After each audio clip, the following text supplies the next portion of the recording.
वक्फ board पर शिकंजा कसने की तैयारी। बोर्ड की मनमानी पर लगेगी लगाम। मोदी सरकार ने लिया बड़ा फैसला। सरकार पर क्या बोले मुस्लिम धर्मगुरु। इनका मानना ये है कि शायद हमारी कुछ कमी रह गई हिंदू मुसलमान की नफरत करने में। कभी मदरसों को छेड़ देते हैं, कभी दरगाहों को छेड़ देते हैं, कभी किसी और चीज़ को छेड़ देते हैं, मतलब कुछ ना कुछ ये करते रहते हैं। तो इनकी सोच ये है कि शायद हिंदू वापस आएगा।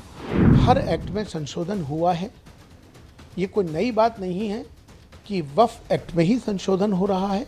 नहीं, मेरी गवर्नमेंट से यही अपील है कि इसमें बेसिकली किसी अमेंडमेंट की ज़रूरत नहीं है, और अगर किसी अमेंडमेंट की ज़रूरत गवर्नमेंट को महसूस हो रही है तो कम से कम जो स्टेक होल्डर्स हैं उनकी राय ज़रूर इनकॉर्पोरेट की जाए, उनकी राय ली जाए।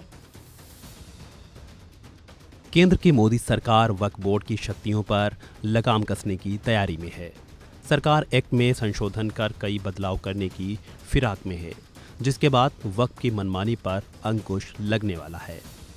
मीडिया रिपोर्ट्स के मुताबिक कैबिनेट ने वक्फ अधिनियम में करीब 40 संशोधनों को मंजूरी दे दी है और सरकार इसको लेकर विधेयक भी पेश करने वाली है, जिसको लेकर सियासी पारा भी हाई होने लगा है। साथ ही मुस्लिम धर्म गुरु भी इसको लेकर अपने बयान जाहिर करने लगे हैं।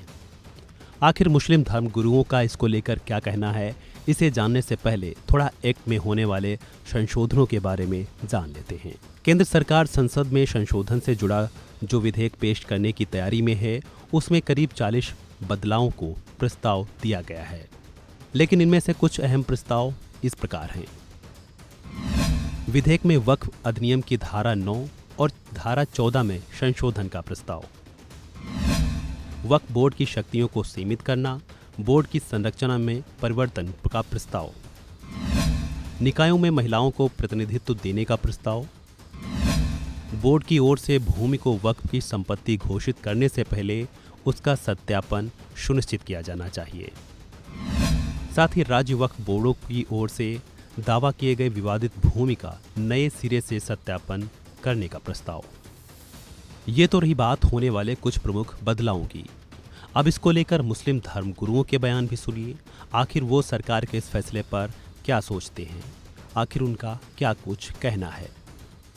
इनका मानना ये है कि शायद हमारी कुछ कमी रह गई हिंदू मुसलमान की नफरत करने में, लाओ और ज़्यादा करके देखते हैं।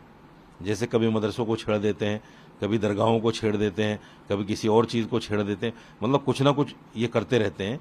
तो इनकी सोच ये है कि शायद हिंदू वापस आएगा। हिंदू वापस आने वाला नहीं है। हिंदू इनकी राजनीति को समझ गया। जिस तरह से राम मंदिर को लेकर इन्होंने ड्रामा किया है और उसका राजनीतिकरण किया है, उस धार्मिक स्थान का जिस तरह इन्होंने राजनीतिकरण किया है और जिस तरह से उनको भुनाने का काम किया है, वो हिंदू भाई समझ गया है कि इनकी आस्था नहीं है, ये सिर्फ कुर्सी बचाने के लिए सब कुछ कर रहे हैं। इसलिए हिंदू अब इनके जाल में फंसने वाला नहीं है। एक पॉइंट और है इसमें, जो सेकुलर पार्टियां इनके साथ लगी हुई हैं, चाहे वो जेडीयू हो या तेलुगु देशम पार्टी हो या बीजू जनता दल हो, क्या उन लोगों को नहीं सोचना चाहिए? तुम मुसलमानों के वोट से आते हो और ये आए दिन मुसलमानों पे हमला कर रहे हैं, तुम्हें शर्म आनी चाहिए, इनसे समर्थन वापस ले लेना चाहिए। या तो इनको बोलना चाहिए कि अगर ऐसी बातें करोगे तो हम समर्थन वापस ले लेंगे। कम से कम दबाव तो बनाएं। वो बिल्कुल सामने देखकर तमाशा देख रहे हैं।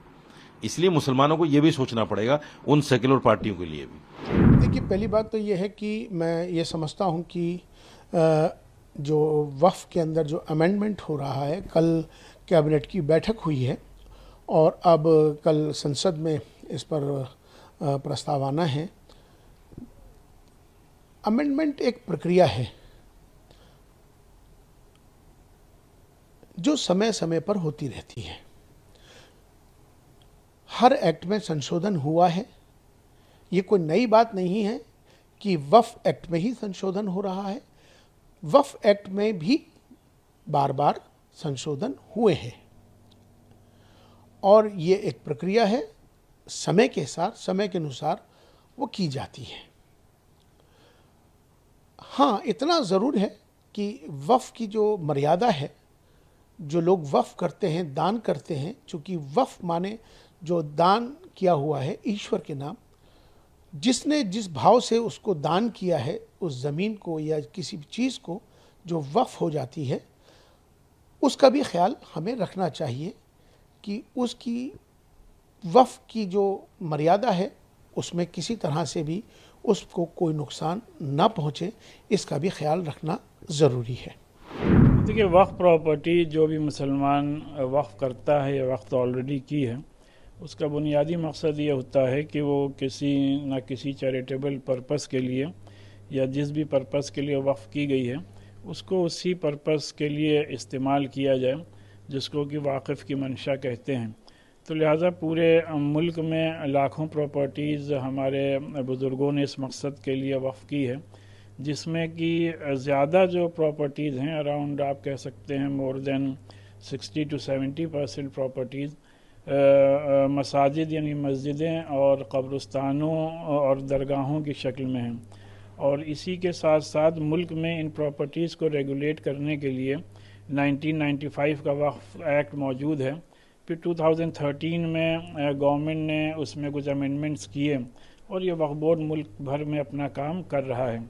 और जाहिर सी बात है, इसमें ज़रूरत इस बात की है कि जिन प्रॉपर्टीज़ पे, वक्फ प्रॉपर्टीज़ पे जो इंक्रोचमेंट है, उन इंक्रोचमेंट्स को तर हकीकत हटाना चाहिए। और दूसरी बात यह कि जिन प्रॉपर्टीज़, वक्फ की प्रॉपर्टीज़ पे गवर्नमेंट बिल्डिंग्स बनी हैं, तो हम लोग एक ज़माने से मुख्तलिफ़ हुकूमतों से डिमांड करते आ रहे हैं कि उसका अगर हटाना मुमकिन ना हो तो उसका रेंट गवर्नमेंट मार्केट रेट के हिसाब से वक्फ बोर्ड को दे, जिससे वक्फ बोर्ड के मसाइल हल हों।